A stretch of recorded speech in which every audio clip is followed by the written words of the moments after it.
बिस्मिल्लाहिर्रहमानिर्रहीम। अस्सलाम वालेकुम। थर्ड ईयर ADP क्लास रही लेक्चर नंबर 7 ई ओब्राइन दी ग्लासरी।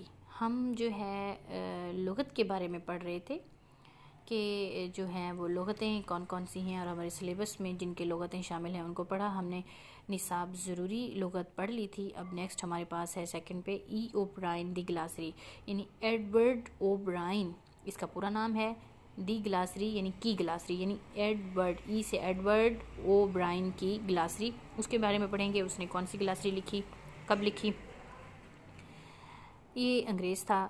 जब अंग्रेज़ ने बरसगीर पर जो है हुकूमत करते थे, उन्होंने कब्ज़ा किया और यहाँ पर हुकूमत करते थे, तब वो मुख्तलिफ़ इलाक़ों पर जब ऑफ़िसर तैनात हुए थे तो वो यहाँ के लोगों की उन्होंने मकामी लोगों की ज़बानें सीखी और उसके ऊपर उन्होंने काम किया, डिक्शनरीज़ लिखी और उन्होंने इस तरीके से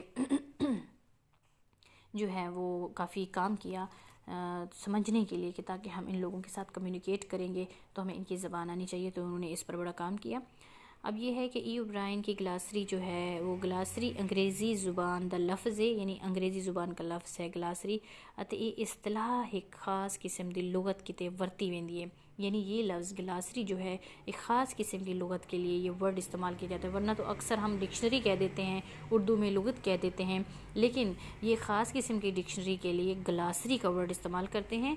ठीक है। और ई ओब्राइन अंग्रेज़ अहद विच ज़िला मुजफ्फरगढ़ दा AC यानी असिस्टेंट कमिश्नर तैनात थिया, यानी तैनात हुआ था।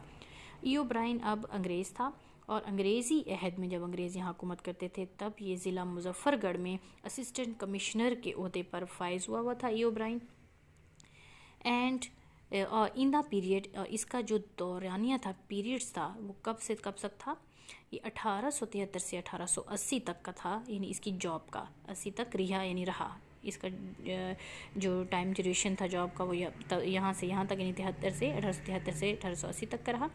ये अपनी सर्विस के दौरान, यानी इसने अपनी सर्विस के दौरान नौकरी के दौरान सरकारी तौर पे एक किताब तैयार की थी। यानी इसको सरकारी तौर पर यह हुक्म मिला था कि तुम एक डिक्शनरी तैयार करो।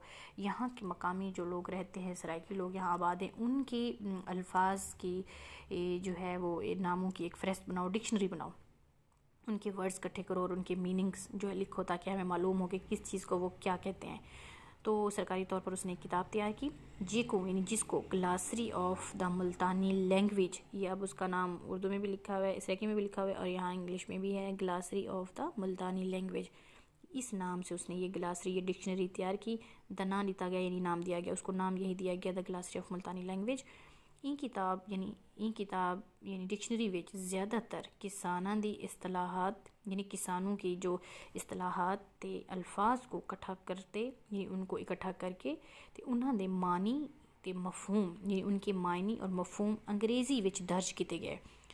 अब देखें कि उसने ये जो किसान खेतों खलियानों में जाते थे, ये जाता और वहाँ के जो खेतों में जो किसान चीज़ें यूज़ करते हैं, ज़मीन है, इसका क्या नाम है, फसल कौन सी है, इसने हल और जो चीज़ें वो हम यूज़ करते हैं काश्तकारी में, जितनी भी चीज़ें इंस्ट्रूमेंट्स हैं या कुछ भी इस तरह की जो यूज़ किए जाते हैं वर्ड्स वगैरह, वो सारे उसने इकट्ठे किए, उनको जमा किया और उसका मीनिंग्स अंग्रेज़ी में लिखता गया। ठीक है, कि ताकि पढ़ने वालों को अंग्रेज़ को समझ आ जाए कि इसको अंग्रेज़ी में जो हम जिस चीज़ को ये कहते हैं तो सराइकी में इसको ये कहते हैं।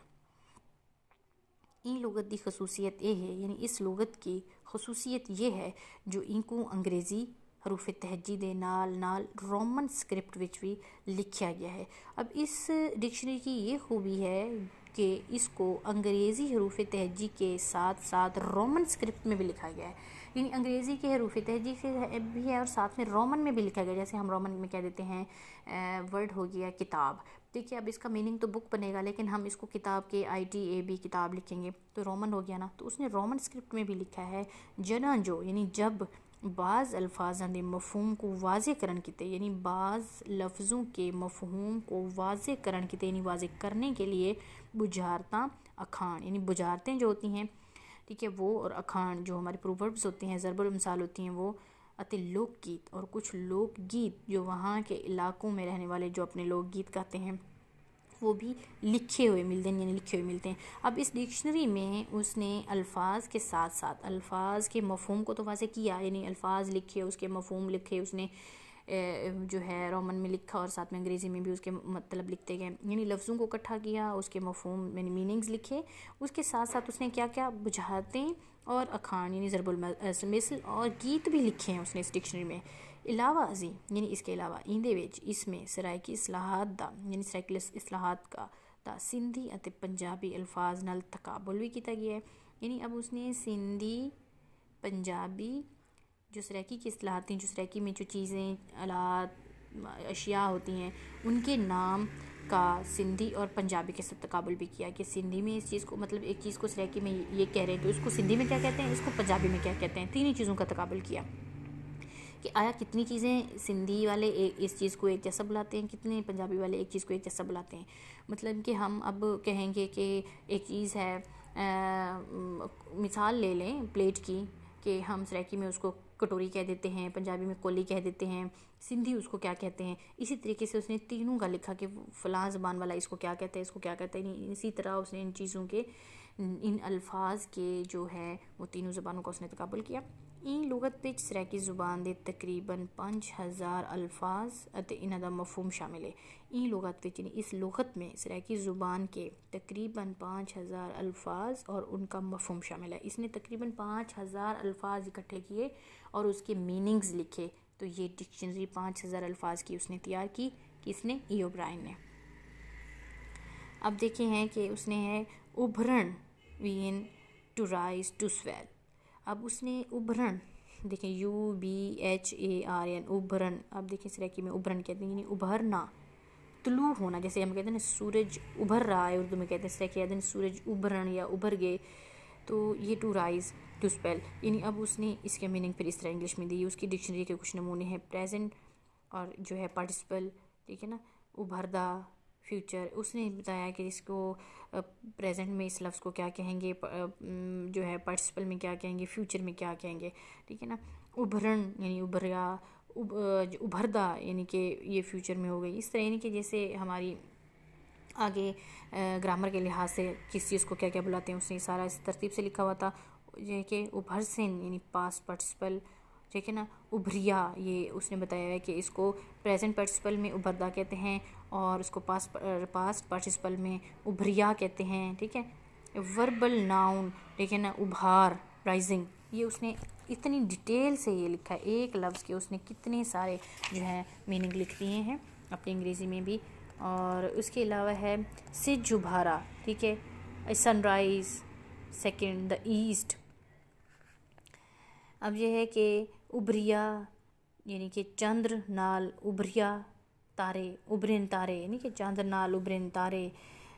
बाकी है कि थीसिन राही फजरी दोस्त प्यारे। अब उसने ये पोइट्री लिख दी है, ठीक है, उभरने वर्ड से उसने पोइट्री लिखी है कि उभरिया चंद्र नाल उभरिन तारे।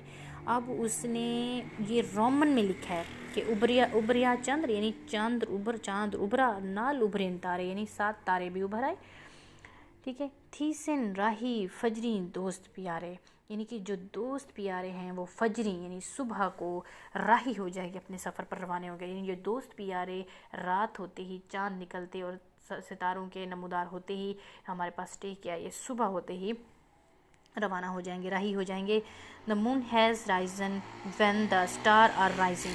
अब देखें उसने वो जो एक गीत टाइप है वो लिखा है ना कि उभरन चंद नाल उभरन तारे थी सिन फजरी दोस्त प्यारे, ये उसने गीत है तो उसका उसने इंग्लिश में अब मीनिंग लिख दिया है ताकि यानी अंग्रेज़ को ये समझ ना आए कि वो क्या कह रहा है, उभरन चंद नाल उभरन तारे। तो उसकी पहली लाइन का मतलब है द मून हैज़ राइजन, जब चांद निकलता है, with the stars are rising, तो सितारे भी साथ निकल आते हैं।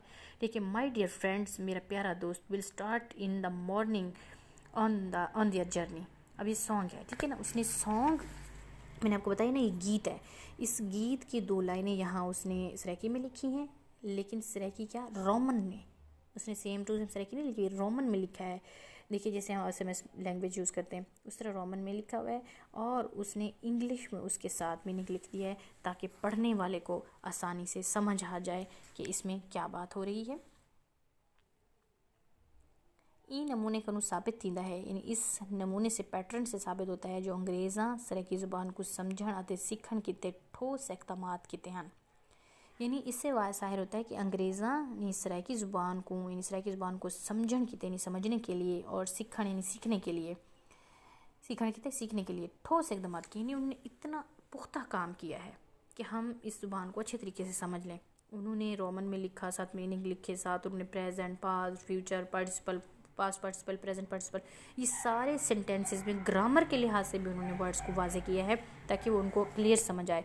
ये डिक्शनरी का मकसद ये हा, यानी इस डिक्शनरी का मकसद ये था जो सराइकी खिते विच बाहर कनू आवन वाले, यानी जो सराइकी खिते में सराइकी इलाके में बाहर कनू आवन वाले यानी बाहर से आने वाले अफीसरां को इत्थों दी ज़बान ते कल्चर नाल रोशनास करवाया वने, यानी उनको रोशनास करवाया वने में जाए।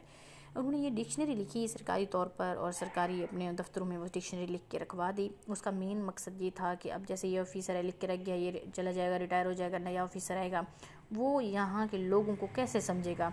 तो उसके लिए क्या है कि वो यहाँ के लोगों की चीज़ों से, अशिया से, बातों से वाकफियत हासिल करने के लिए वो डिक्शनरी उठाएगा और ऊपर से उसकी वो पढ़ता जाएगा रोमन में, साथ ही उसका अपनी अंग्रेज़ी में मतलब पढ़ता जाएगा और उसको समझ आ जाएगी कि इस चीज़ को ये कहते हैं, इस काम को वो ये कहते हैं। तो वो आने वाले ऑफिसरों को आसानी होगी उस तरह की ज़बान को समझने के लिए। सारी वसेब की ज़्यादातर आबादी देहातों में रही है, यानी हमारे वसेब की ज़्यादातर आबादी देहातों में रहती है और इन्हों का रोज़गार ज़रात नाल जुड़िया होया है, यानी इनकी रोज़ी ज़रात से ज़्यादातर जुड़ी हुई थी।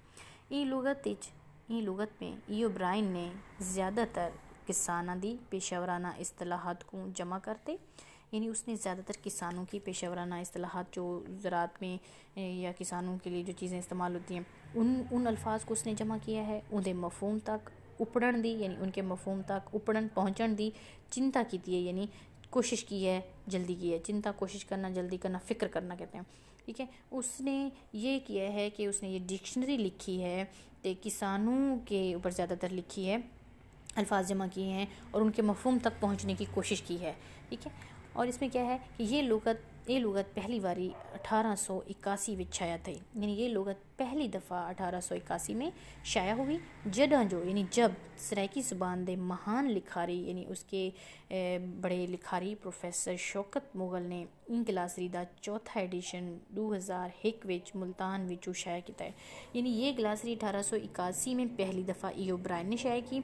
बाद में सराइकी के एक राइटर हैं प्रोफेसर शौकत मुगल, उन्होंने इस ग्लासरी का चौथा एडिशन यानी 4 एडिशन छपे, चौथा एडिशन 2001 में उन्होंने छपवाया था, मुल्तान में से ही शाया करवाया था। बाद अजा इंकू शाहपुर सरगोधा के असिस्टेंट कमिश्नर जेम्स विल्सन और पंडित हरिकृष्ण कोल ने भी नवे सिरों यानी नए सिरे से तरतीब दिया यानी और इसमें ग्रामर का इजाफा भी किया, यानी ग्रामर का इजाफा भी किया। अब उसको ई ओब्रायन ने 1881 में लिखा, उसके 4 एडिशन आए, उसमें उसको ये जो हमारा है कि जेम विल्सन है, पंडित हरिकृष्ण कोल है, इन्होंने इसको नए सिरे से तरतीब भी दिया, इस डिक्शनरी को ग्रामर का इजाफा भी किया। फिर बाद में शौकत मुगल ने इसको छपवाया। इस तरीके से इस किताब को 1903 में दोबारा शाया किया गया। इनका तीजा एडिशन, इसका तीसरा एडिशन 1962 में 1962 में पटियाला विच शाया था, यानी पटियाला में शाया हुआ। जडों जो अहम डिक्शनरी का चौथा एडिशन यानी जबकि इस डिक्शनरी का चौथा एडिशन उर्दू विच तर्जमा करते, यानी उर्दू में इसका तर्जमा करके प्रोफेसर शौकत मुगल ने मुल्तान कनू 2001 में शाया किया, 2001 में शाया किया। अब यानी कि ये डिक्शनरी जो है हमें लिखी गई है, किसने लिखी है? ई ओब्रायन, एडवर्ड ब्रायन, अंग्रेज़ ऑफिसर है, ठीक है, असिस्टेंट कमिश्नर था, जो कि वो रहता था मुजफ्फरगढ़ में, उसकी जॉब थी और उसने मुजफ्फरगढ़ में जो लोगों से कम्युनिकेट करना था, वहाँ के लोगों के अल्फाज इकट्ठे किए, इस जो रोज़मर्रा चीज़ें इस्तेमाल होती हैं, किसानों के ज़रात में इस्तेमाल होने वाली अशिया, चीज़ों के नाम, इन सब चीज़ों के नाम उसने जमा किए, उनके मीनिंग्स लिखे, इसने रोमन में भी लिखे, जो है वो सराइकी रोमन अंदाज में लिखी और उसकी मीनिंग इंग्लिश में लिखे। फिर उसके बाद उसने जो है इस डिक्शनरी में तकरीबन 5000 अल्फाज उसने इकट्ठे किए और सरकारी तौर पर ये काम किया। उसको गवर्नमेंट ने जो है वो ऑर्डर दिया था कि तुम ये काम करो, ये डिक्शनरी लिखो। उसने वो डिक्शनरी लिखी। और ये डिक्शनरी क्यों लिखी गई थी, इसका मकसद क्या था कि हम इस इलाके के लोगों से कम्युनिकेट किस तरह करेंगे, इनकी चीज़ों को कैसे समझेंगे, क्योंकि हम उन पर हुकूमत जो कर रहे हैं तो उनसे बातचीत करना, कम्युनिकेट करने के लिए उनकी ज़ुबान सीखना ज़रूरी है। तो उन्होंने ये डिक्शनरी तैयार की ताकि आने वाले ऑफिसर्स को ये परेशानी ना हो। तो वो एक दफ़ा ये काम करके रख दिया गया और आने वाला हर ऑफिसर वहाँ के लोगों से बातचीत करने के लिए वो डिक्शनरी उठाएगा और वहाँ से अल्फाज के मीनिंग्स देख के वो समझ जाएगा कि इस चीज़ को ये कहते हैं और इस चीज़ का ये मतलब है। तो उसने देखें गीत भी लिखा और गीत का इंग्लिश में तर्जुमा भी लिखा। उसके बाद ये क्या है कि उसने इस डिक्शनरी ये ई ओब्रायन की डिक्शनरी बड़ी इंपॉर्टेंट है, 1881 में ई ओब्रायन ने खुद लिखी। उसके बाद इसके 4 एडिशन छप चुके हैं अब तक। उसके बाद 1881 के बाद जेम विल्सन और पंडित हरिकृष्ण जो है उन्होंने 1903 में इस डिक्शनरी को दोबारा छपवाया। इसमें कोई तब्दीली भी की, थोड़ी सी इसको दोबारा से तरतीब दिया और इसके अंदर ग्रामर की थोड़ी सा इजाफा किया और 1903 में इसको छपवाया जेम विल्सन ने और पंडित हरिकृष्ण कोल ने। और उसके बाद इस 1962 में इसका तीसरा एडिशन हुआ, पटियाला से छपा। और चौथा एडिशन प्रोफेसर शौकत मुगल ने मुल्तान से 2001 में छपवाया। और क्या है कि ई लुगत दा सब कुछ ज़्यादा फ़ायदा ए थिया, यानी इस लुगत का सबसे ज़्यादा फ़ायदा ए थिया मीन ये हुआ जो इंदे विच सराइकी ज़ुबान दे कदीम अल्फाज दा ज़ख़ीरा जमा थी गया है। यानी सराइकी ज़ुबान के जो कदीम ज़माने में सराइकी बोली जाती थी उसके अल्फाज जमा हो गए हमारे पास और ये अल्फाज किताबी सूरत में महफूज थी, यानी किताबी सूरत में हमारे पास महफूज है। वरना तो ये लोग पहले बोलते थे, अब वो लोग तो मर खप गए तो वो अल्फाज भी ज़ाहिर सी बात है उनके साथ मर खप जाते। तो ये डिक्शनरी तैयार करने से वो लोग तो बेशक उस दौर के उस ज़माने के चले गए हैं, वो पुरानी जो है ओल्ड किस्म की सराइकी बोलने वाले, ठेठ किस्म की सराइकी बोलने वाले लोग तो चले गए, मिट्टी में दफन हो गए हैं। लेकिन ये डिक्शनरी लिखने से उनके अल्फाज अब भी आज भी मौजूद हैं हमारे सामने, हम उनको पढ़ सकते हैं, उनसे इस्तेफ़ादा कर सकते हैं, उनको सीख सकते हैं, समझ सकते हैं। तो ये डिक्शनरी जो है आज हमने ई ओब्रायन की पढ़ी है और इंशाल्लाह हम कल जो है नेक्स्ट डिक्शनरी के बारे में पढ़ेंगे। तब तक अल्लाह हाफिज़।